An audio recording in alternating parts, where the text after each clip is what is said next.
¿Cómo están todos? Sean bienvenidos a Mente Abierta. Sarcófagos reales en Suecia, misterios de piedra, nombres borrados y cronología invertida. 2 reyes, 2 sarcófagos, 2 historias. En el corazón de Estocolmo, en la iglesia de Riddarholmen, reposan los restos de varios reyes suecos. Entre ellos está Magnus III Ladulas, muerto en 1220. Chequen el rango que estamos tocando. Contemporáneo con las invasiones de los mongoles de Genghis Khan. Y la otra tumba es de Carlos VIII Knutsson-Bond, muerto en 1470, en plena época medieval. No sé si roza el descubrimiento de América o fue antes. Sin embargo, una imagen del siglo XVII presuntamente exacta al contexto del lugar nos representa sarcófagos con inscripciones bastante inquietantes. A simple vista, el grabado representa 2 tumbas monumentales. Pero al observar con detenimiento los nombres en la cabecera de las losas, el desconcierto se instala. No leemos Magnus Ladulas ni Carolus Canuti, sino nombres casi indescifrables como Ilius Erid y Reski Erhur o variantes similares. Estamos ante un error del grabador, o cambio de placas posterior, o una alteración deliberada de identidad.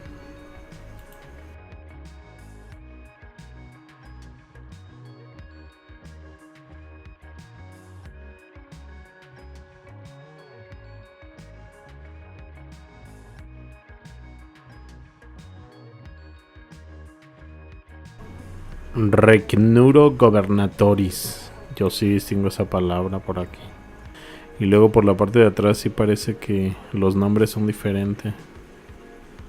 O será Julius Eriksson, algo así. Y el de más al fondo, Reski Herhur, algo así. No, si es Julius, como Julio. Julius Eritur, algo así. Y el otro, esa letra S bien podría ser 2 letras unidas. Antes hacían eso. Pero digamos que ese sería Reski Erhur. El 1 y el 2. Bueno, sin embargo abajo dice que es Magnus Ladulas y Karoli Canuti. Aunque esos ataúdes tienen otros nombres. ¿Será un error del grabador? ¿Un cambio de placas? ¿Quién está realmente enterrado allí? Habrá una placa por la parte de atrás. Aunque las guías oficiales afirman que esos sarcófagos contienen a los 2 reyes mencionados, estudios recientes han puesto en duda incluso si los restos que hay dentro corresponden realmente a Magnus Ladulas. En 2011, científicos del proyecto Ladulas realizaron análisis de ADN a los restos encontrados dentro de la tumba atribuida a Magnus. El resultado no coincide con los familiares conocidos. El propio gobierno sueco reconoció que muy probablemente la tumba no contiene al rey Magnus. Entonces, ¿quién está ahí? ¿Y por qué un error puede durar siglos? El enigma del grabado proporciona con proporciones anómalas y escala humana inconsistente. El grabado muestra a personas pequeñas en relación con los sarcófagos. Si se toma la ilustración literal, las tumbas miden casi 3 metros de largo y más de 1,5 metros de alto. Plantea 3 posibilidades: una escala artística incorrecta, sarcófagos ceremoniales grandes pero vacíos, o más inquietante aún, tumbas diseñadas para personas de mayor tamaño. La última resuena con los relatos de gigantes enterrados en Europa que han sido progresivamente olvidados por la historia oficial. El uso del latín en las inscripciones fue durante siglos un método de oficializar la historia, pero este idioma no era neutral, era el vehículo del poder clerical y académico, una lengua impuesta desde arriba. Durante el llamado Renacimiento carolingio y mucho después, el latín se convirtió en el único medio válido para textos legales, científicos y religiosos. Este latín que conocemos como el neolatín se desarrolló artificialmente, según algunos investigadores como Fomenko o Silvi Ivanova, en algún momento entre los siglos XIII y XV, y no en tiempos romanos.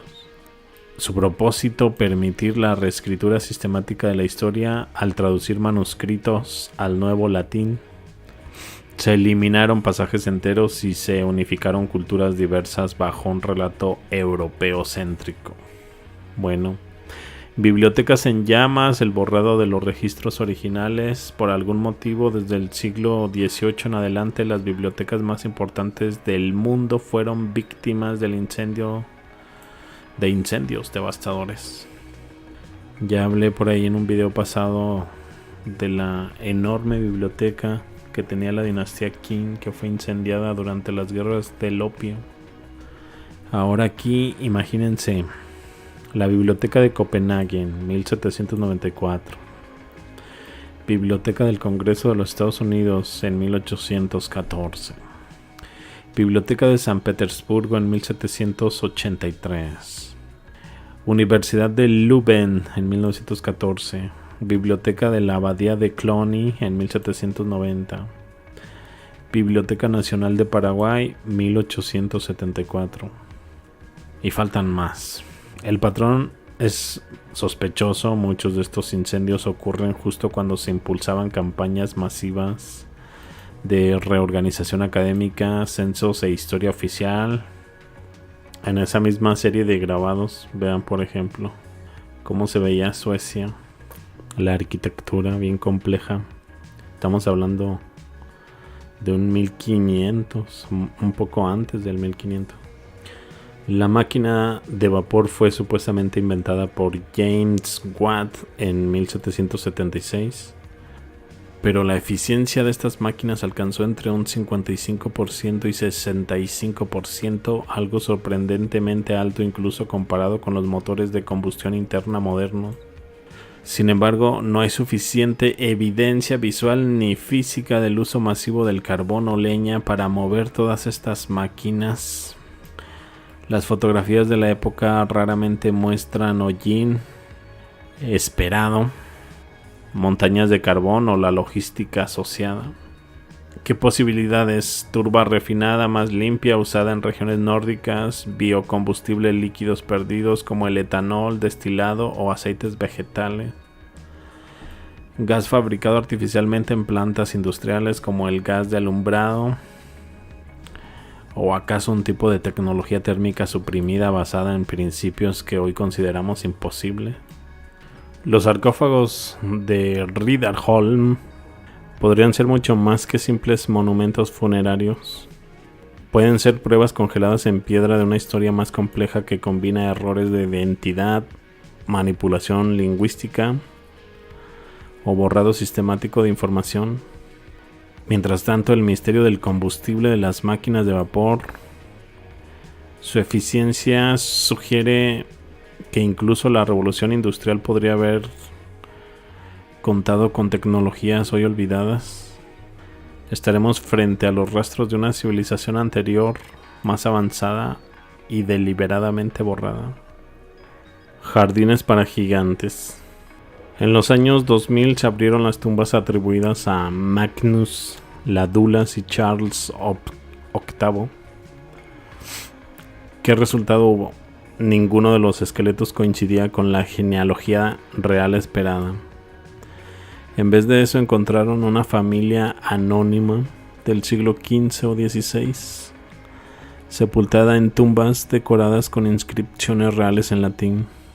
Y el colmo, los restos eran demasiado pequeños para los sarcófagos, que medían 2.6 metros de largo por 82 centímetros de ancho. Los expertos concluyeron que el espacio interno no es adecuado para un adulto humano, quién fue sepultado realmente. ¿Eran símbolos, custodios, señuelos o simplemente los restos de algo que no debería ser encontrado? El edificio, atribuido a la orden franciscana del siglo XIV, fue encargado por el mismísimo Magnus Ladulas. Sin embargo, todo en su diseño apunta a algo más profundo. Simetría armónica perfecta, como que se buscara resonancia acústica. Materiales diversos, algunos imposibles de datar, mezclando ladrillo, granito, yeso, madera y metales.